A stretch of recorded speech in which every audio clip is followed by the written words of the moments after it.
So when we think about hay and feed testing, one of the questions that comes up a lot of times is what do we need to test? And typically we'll think about just testing or hay or other stored forages, but sometimes people have questions about testing some kind of feed or ration they're looking at purchasing. And really it gets kind of complicated when we start talking about rations that have already been mixed up to test those, because we really need to know what's in that ration, because that's going to have an impact on how we would go about testing that, because there can be some ingredients in there that don't blend real well and don't make it real easy for sampling. So it's not just a simple, with the hay sample, we take that sample, send it to lab, works real well. When we're talking about a mixed ration, it gets much more complicated, and we really need to know what ingredients are in there. Sometimes we may test the entire ration together. At other times, we may test those individual ingredients. And then depending on the proportion in the mix, we'll add it up and go from there.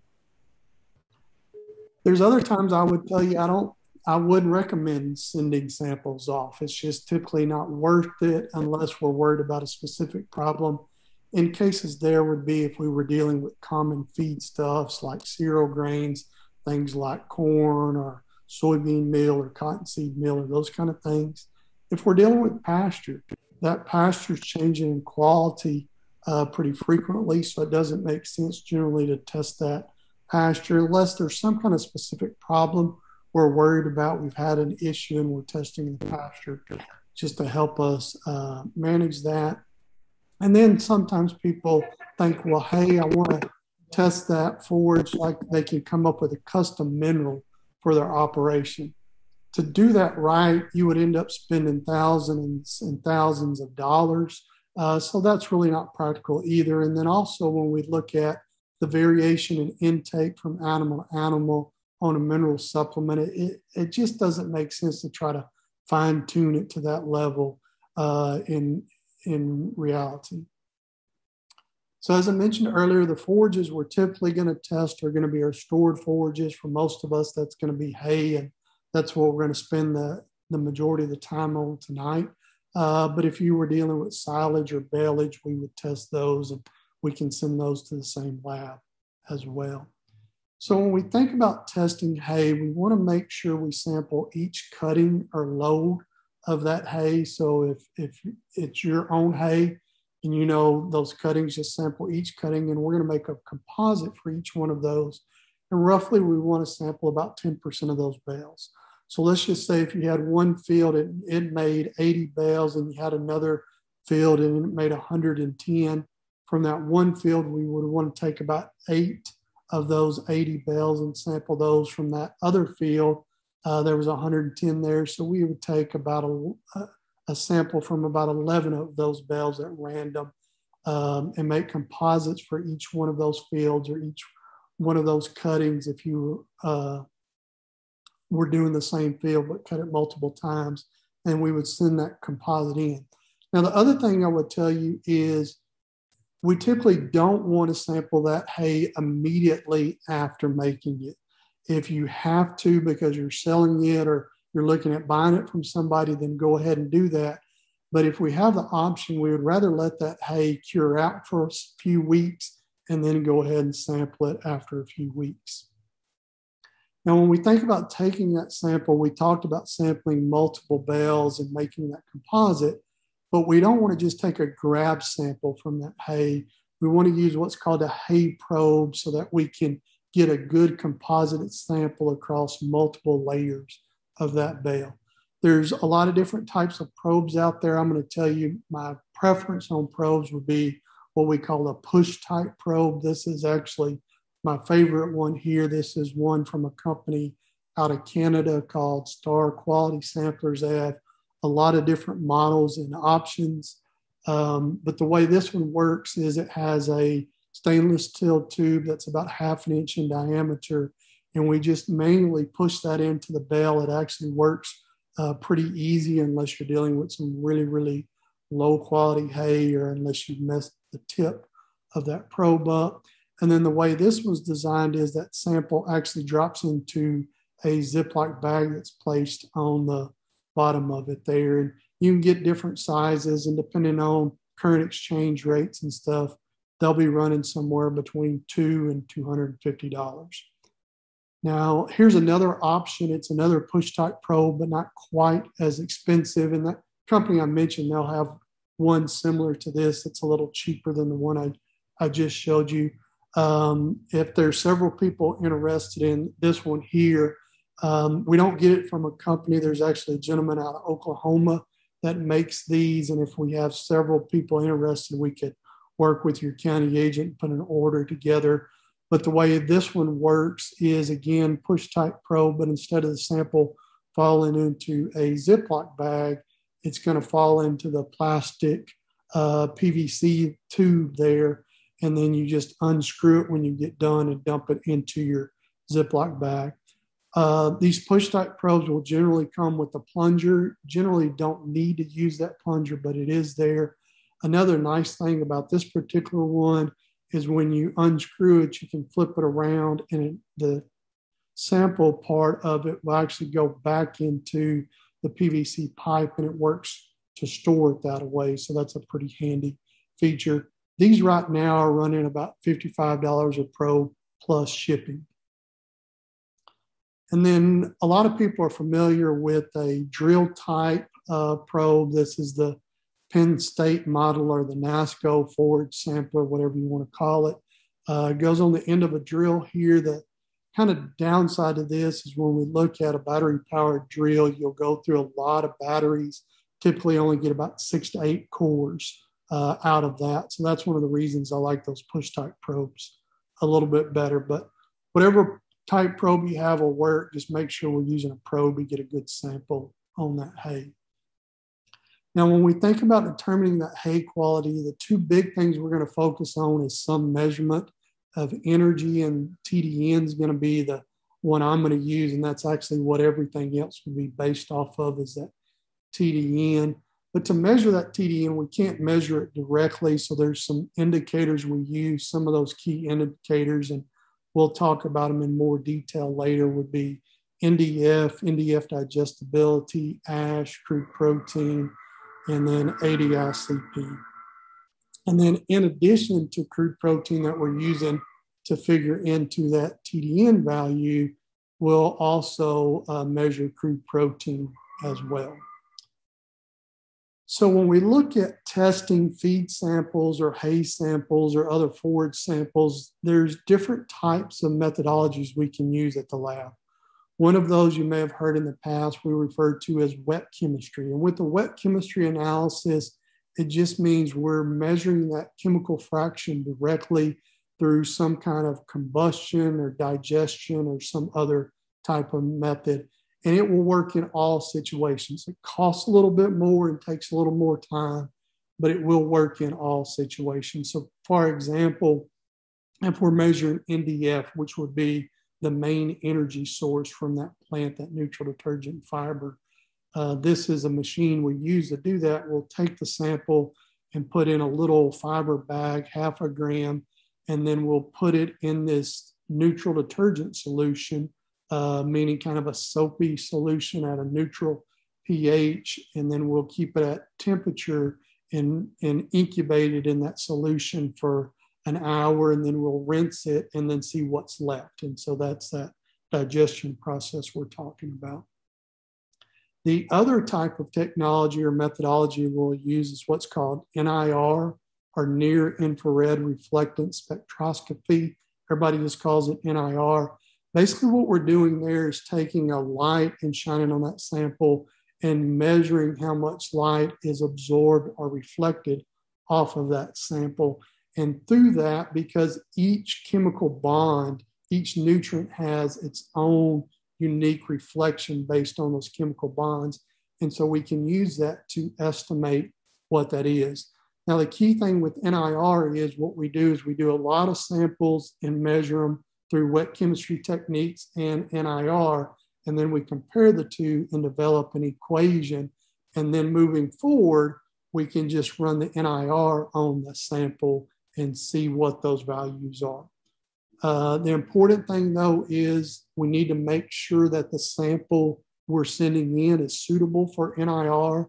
The more progressive labs out there will actually show you a list of samples that they would consider appropriate and not appropriate for NIR.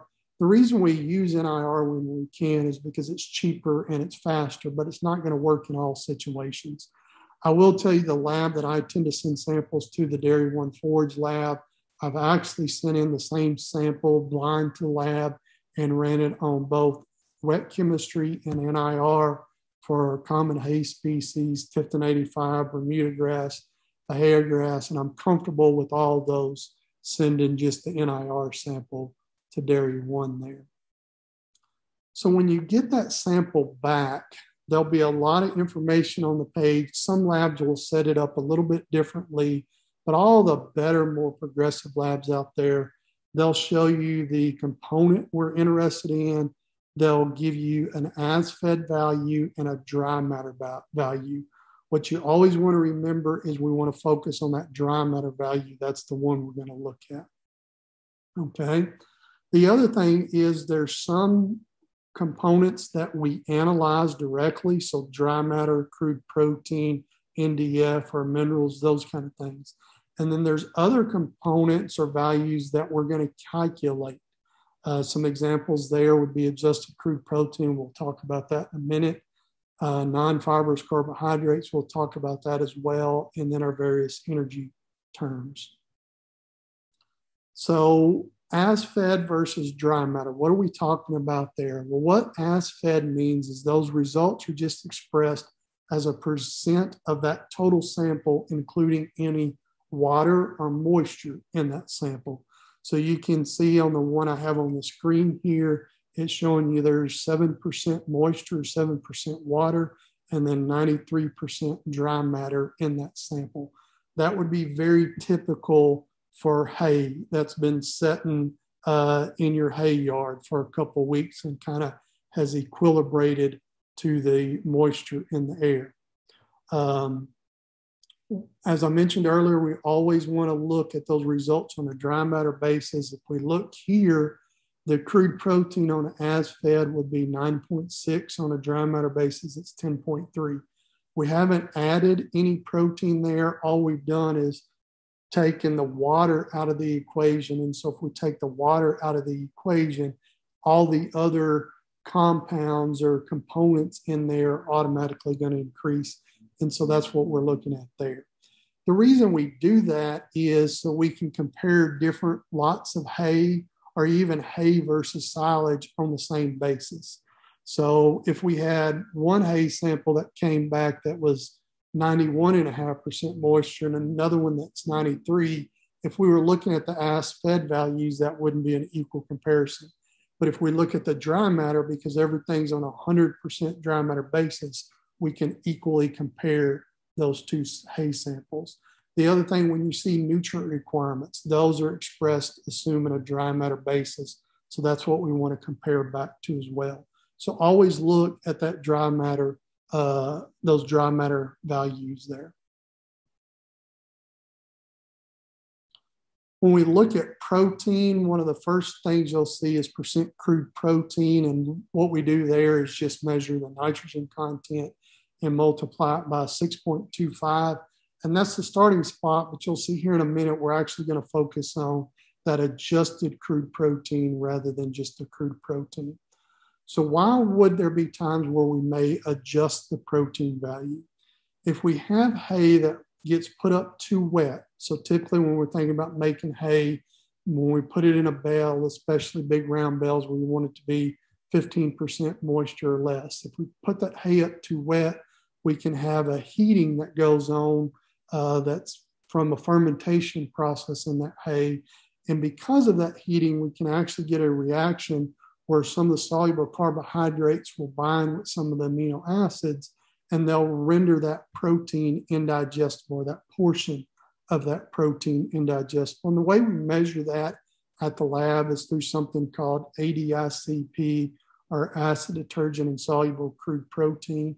And if it's above a certain value, we'll actually adjust that crude protein down, and I'll show you that here in a minute. that reaction that goes on where those soluble carbohydrates and amino acids combine and become indigestible, we refer to that as either a Maillard reaction or a non-enzymatic browning reaction. It's actually the same reaction that occurs if you're caramelizing food when you're trying to develop that flavor. And so that hay, if we actually have a Maillard reaction, it's pretty palatable, but it's lower in nutrient content than if that did not occur. If you look closely at this bale, you can see it's falling apart. But why is it falling apart here is because the hay was put up a little wet, and you can kind of see almost kind of a charcoal or burnt appearance on these edges. That's from that Maillard reaction that's going on there. Sometimes you may not see those burnt edges, but if you see these bales that really squat down, when you go to stack them, that could be another indication that maybe those bales were a little wet. We had Maillard reaction going on there as well. So as I mentioned, we always want to look at that adjusted crude protein value and use it instead of just the crude protein value there. When we talk about nutrient requirements, that's what they would be based off of, is the adjusted crude protein. Now, if you look at these two examples I have here, on the top one, the crude protein value was 10.3 and the adjusted crude protein was 10.3. That's what we want to see, is those two values are the same. That tells us we didn't have any heat damage going on in that sample. In contrast, if we look at the bottom example here, crude protein 10.4%, the adjusted crude protein is 9.3. That's because that ADI-CP value was above 1.5, which is the threshold the lab uses. And so then at that point in time, they're going to adjust crude protein down. So that's why we always want to look at that adjusted crude protein value in case we had some heat damage going on there. So that tells me this sample of hay was put up too wet. Should have let it dry down in the windrow some more before we actually baled it.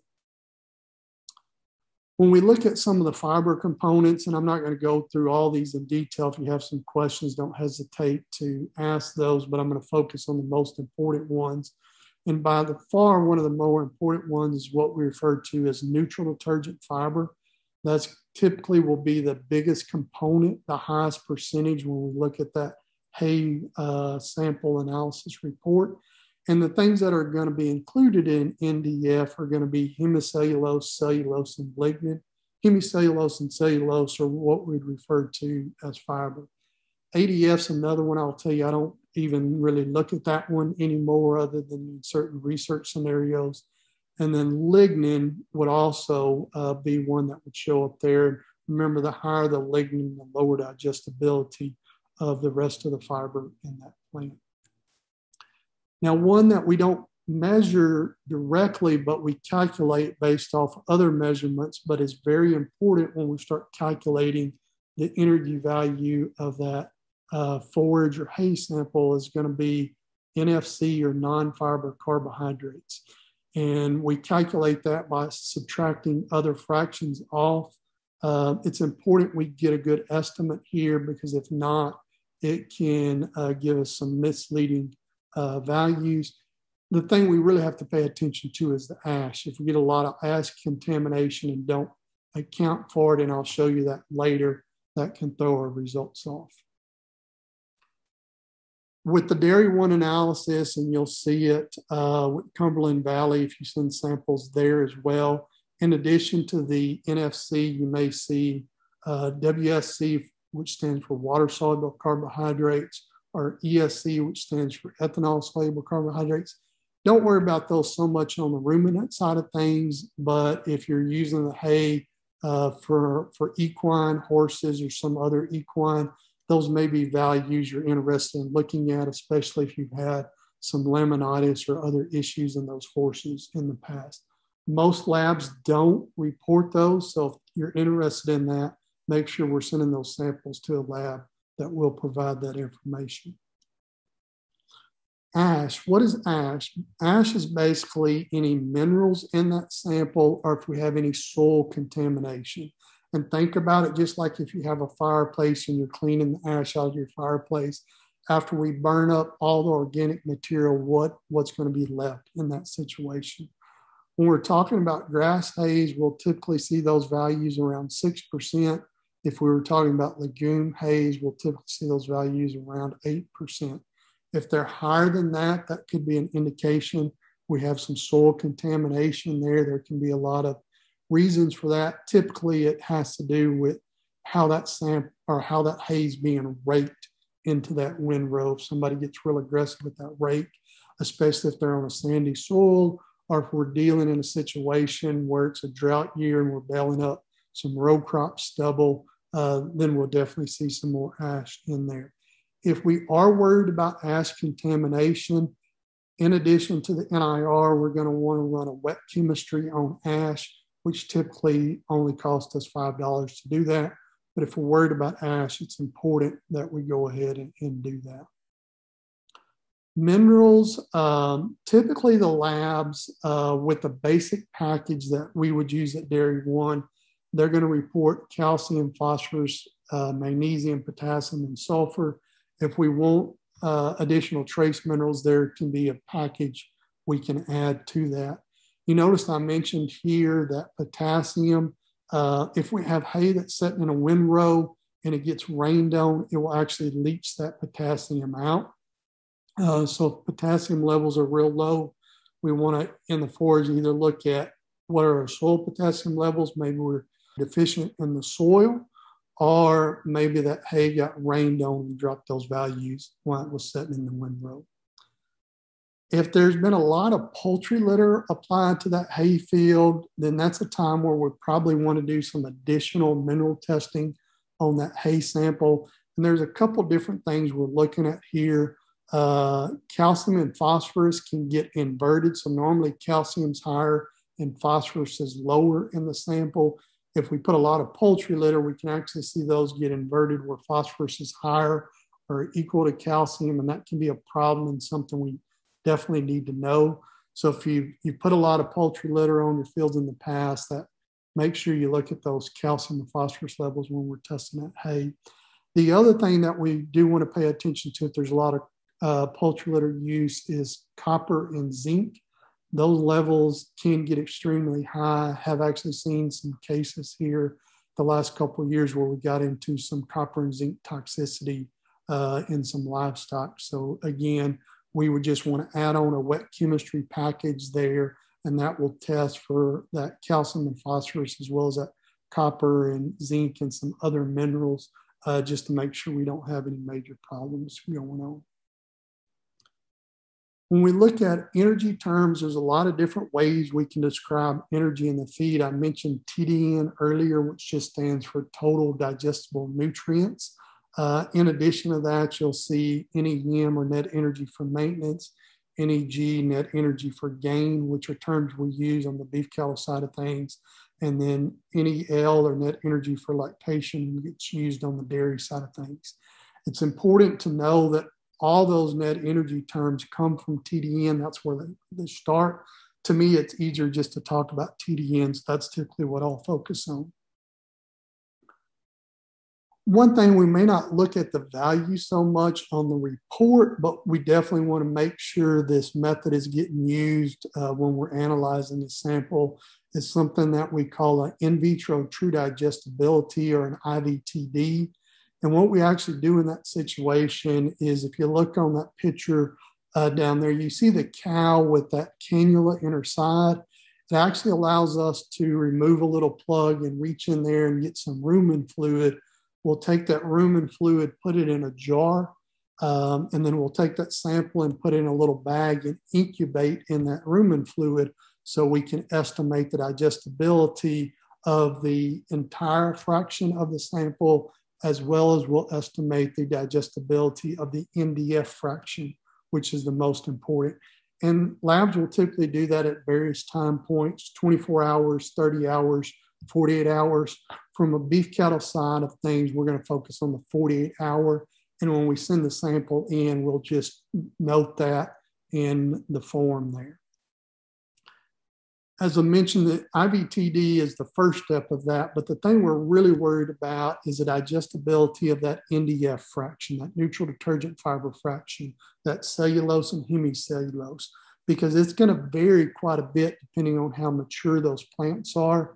And the only way we can really get a good estimate is to use that NDF or that in vitro procedure to calculate that NDF digestibility. Or if we've ran enough of them and measured NIR on them, then NIR actually works well if we have the appropriate database in place. You'll see RFV and RFQ. Those are really marketing terms and things we really don't want to focus on the beef cattle side of things. RFV is totally outdated and really shouldn't be looked at all. RFQ is really going to be best used for just buying and selling alfalfa hay in the dairy industry. That can be pretty misleading on the beef cattle side of things. So where do we send those samples? The important thing to realize is not all forage labs are the same. Results can vary considerably from lab to lab on the same sample, depending on what techniques are being used and what quality control procedures they have in place. How do they go about determining TDN? The way we want to do it is using what we call a summative equation, which basically what that is, we look at the crude protein fraction to figure out the digestibility there, the NDF fraction, the digestibility, the non-fibrous carbohydrate fraction, the digestibility, the very small fat or ether extract fraction in a forage sample, and we add all those up to get that TDN. That's the way we want to do it. Unfortunately, very few labs actually do it that way. So that's why it's important we pay attention to what lab we send that sample to. Here's an example of why that can be important, and also why it can be important to make sure we know what the ash is and get a good ash measurement on those samples if we're worried about contamination. So this is a sample that was sent to the Dairy One lab using the summative equation like we want. The TDN initially came back at 57.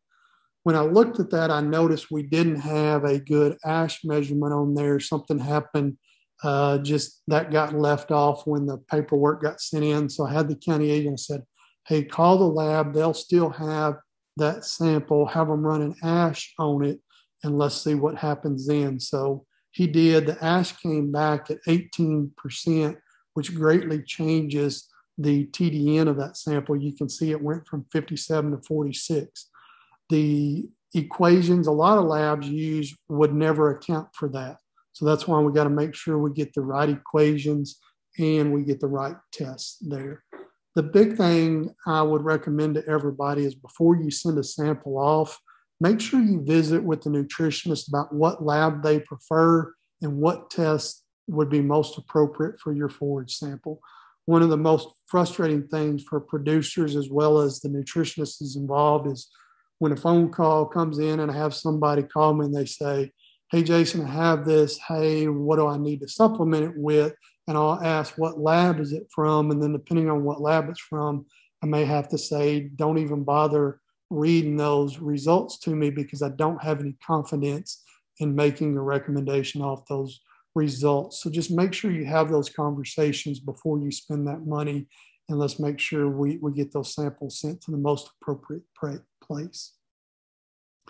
I mentioned Dairy One several times earlier. That's where I tend to send samples with a few exceptions, but for the majority of the things we're going to do, I would send those to the Dairy One Forage Lab in Ithaca, New York.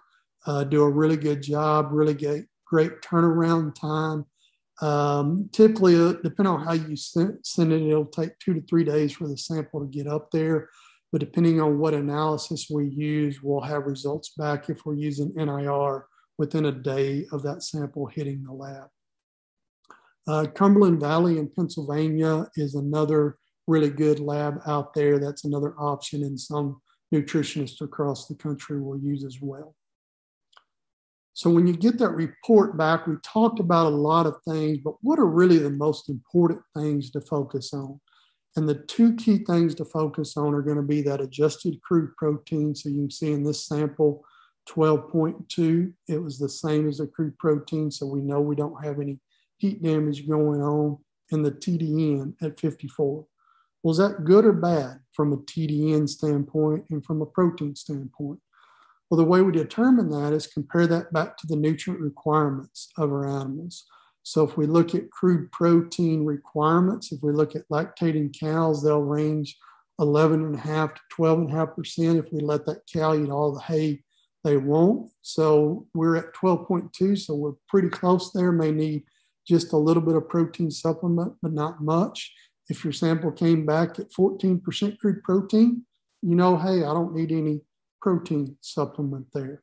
Or if it was a little lower, hey, maybe I can feed that load or cutting to the dry cows that have a lower requirement and save my higher quality hay to my lactating cows. And we can do that for protein or TDN. I'm going to tell you, when we're dealing with Tifton 85, Bermuda grass, Bahia grass, those warm season perennial introduced forages, TDN is going to be our biggest challenge by far. That's where we tend to struggle the most. So now you may be thinking, well, hey, I've sent that sample off. We got the results from Dairy One.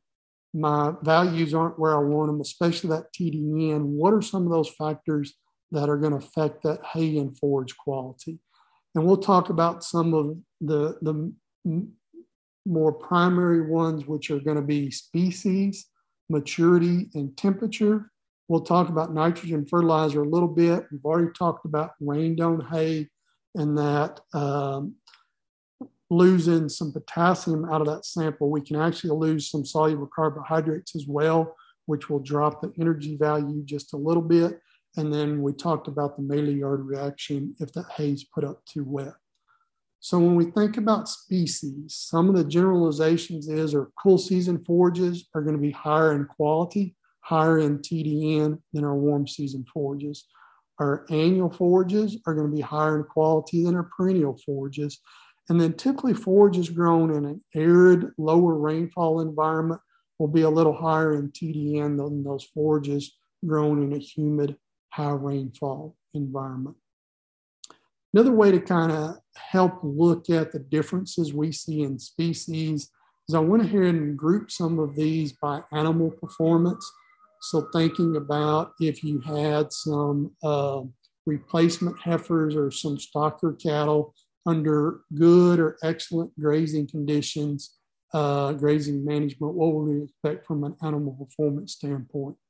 So if we look at some of our native warm season perennials, especially looking at some of the tall grass species like big blue stem Indian grass, switchgrass, eastern grama grass, little blue stem, which we'd kind of see in that midgrass prairie, we'll see average daily gain on those forages range from about a pound to 2.25 pounds a day.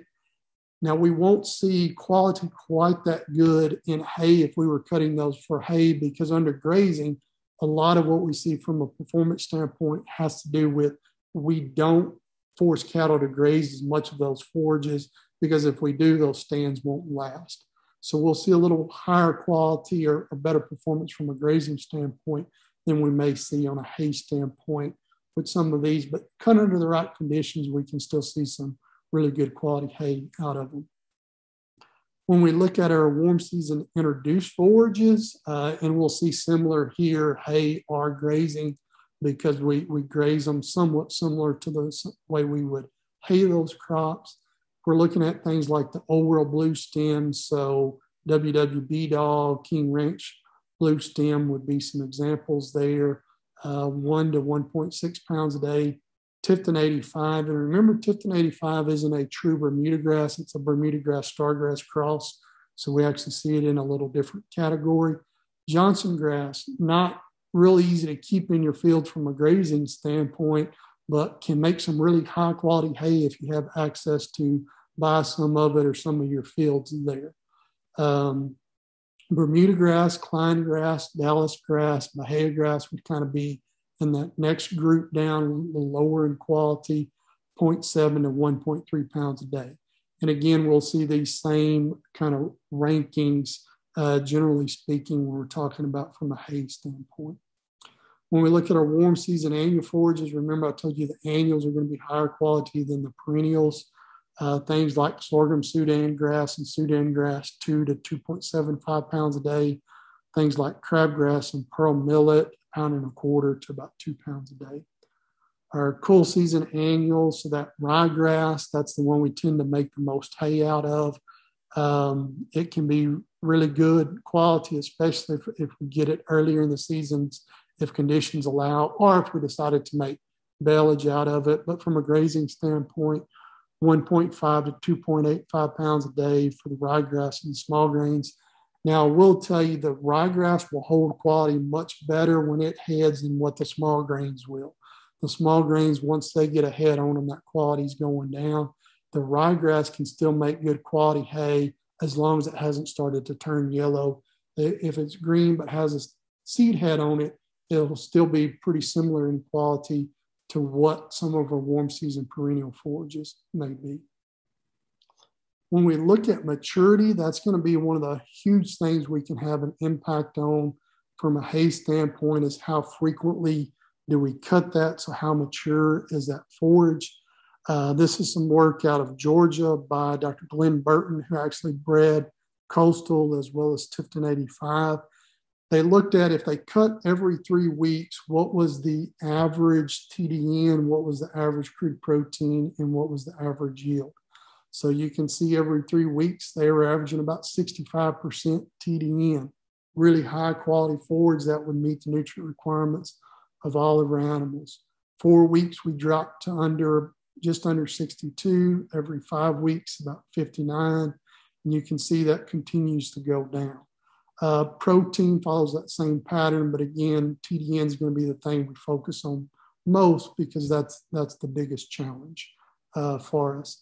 So if we look at kind of balancing that quality as well as that yield, if we can cut that hay at every 4 to 5 weeks, that's really going to be that optimum balance for us. We start getting beyond that. Even though the yield will go up initially, it kind of levels off after about 6 weeks. Our quality just continues to go down there. When we look at maturity and the effect it has on our hay, this is one of the big reasons I'm a huge proponent, if possible, to have multiple fields that you can cut for hay or graze.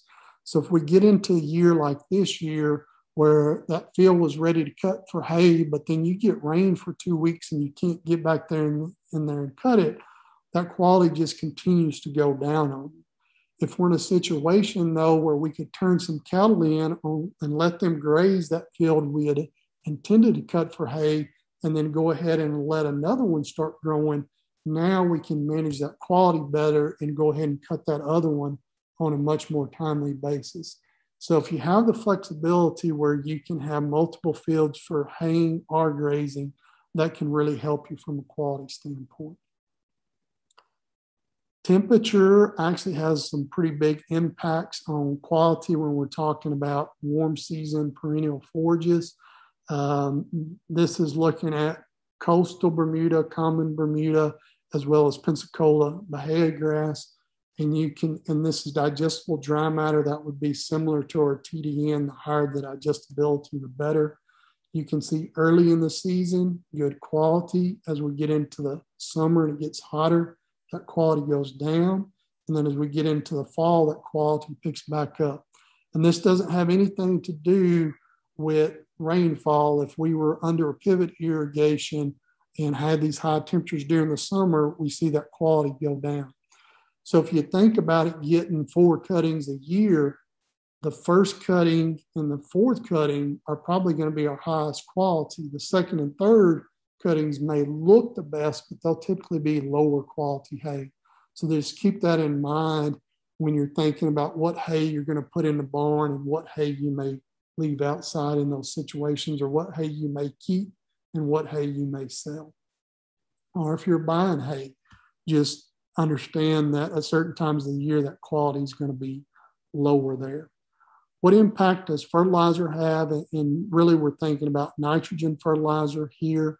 The more nitrogen fertilizer we put out there to a point, the higher that crude protein value is going to be, the higher the yield's going to be. It's really not going to have a direct effect on TDN, But what putting nitrogen fertilizer out there will do is cause that forage to grow a little faster, so you have more out there, so you're willing to cut it a little sooner. So it can have an indirect effect on the TDN value. But nitrogen fertilizer really have a big impact on protein and yield. Phosphorus and potassium, they're going to have impacts on yield, especially potassium, but not so much impact when we think about TDN of that forage. And then if we think about after harvest, what are some of the factors that can affect forage quality? Drying time is one that doesn't get thought about a lot, but it does have a pretty significant impact, or can have an impact there. Is the quicker we can get that moisture content to drop in that hay after it's cut, the less plant respiration we'll have, and that's going to lead to higher quality. So especially on that first day, the more drying hours we can get on that first day, the better off we're going to be. Mentioned if the hay's set in the windrow, if we get rain on it, we can leach some soluble carbohydrates and potassium out of that sample. If it's a light rain, it will actually it'll inflate the protein value, because if we wash the carbohydrates out and the potassium out, that means everything else has to go, or basically everything other than TDN has to go up, because soluble carbohydrates are really digestible. So we wash them out, we're going to drop TDN. Now, if we get a lot of rain, we're going to drop TDN and protein in that hay sample. And then just a reminder that Maillard reaction, we don't want to put that hay up too wet, because we can tie up some protein and some soluble carbohydrates in that situation. That's what I was planning on covering tonight. Any questions you have, feel free to go ahead and put those in the chat box, or go ahead and unmute yourself and ask those questions. So any questions anybody has? So we did have a question come in from the chat box. What is the typical protein TDN of Johnson grass? From a TDN standpoint, most of the samples I've seen will be in that 58 to 62% TDN for Johnson grass, which is where we're going to see really, really good Bermuda grass hay. Protein is going to depend on what was done from a nitrogen fertilizer. If it didn't have nitrogen applied to it, it's probably going to be in that 7 to 9 range on protein. If it did have nitrogen fertilizer applied, we're probably looking 10 to 14% on protein. Okay, so another question that came in is, if we're talking about trying to maximize drying time that first day, is it better to cut at night? No, I probably wouldn't cut at night. I would probably try to cut as much as you can earlier in the morning, but we kind of get in a catch-22. We really need that dew to burn off. If you don't let that dew burn off before you cut, that slows that drying time. So it's one of those things, sometimes you just kind of have to, if you got a lot of hay to get cut, some of it's not going to get cut at that ideal time, but I probably wouldn't cut at night. I would cut in the morning, ideally after the dew's burned off. But if you need to cut some of it before the dew is burned off in the morning, while it has some dew, would be better than trying to cut at night. The other thing is, if we can use a mower conditioner, if we're baling something like Johnson grass or sorghum Sudan, roller type mower conditioner works really well. If we're dealing with Bermuda grass or Bahia grass or Tifton 85, a flail type, which is kind of, think about little, we call them knives. It's actually not a knife. It's just a rectangular bar that's going to be hitting that sample or that forage and causing it to break that waxy leaf cuticle there, so to dry out quicker. But that mower conditioner can really help us dry that hay down quicker as well. So that would be something else that could aid there. All right. Well, there doesn't look like there's any additional questions. So with that, we'll go ahead and wrap up tonight, and everybody have a good evening.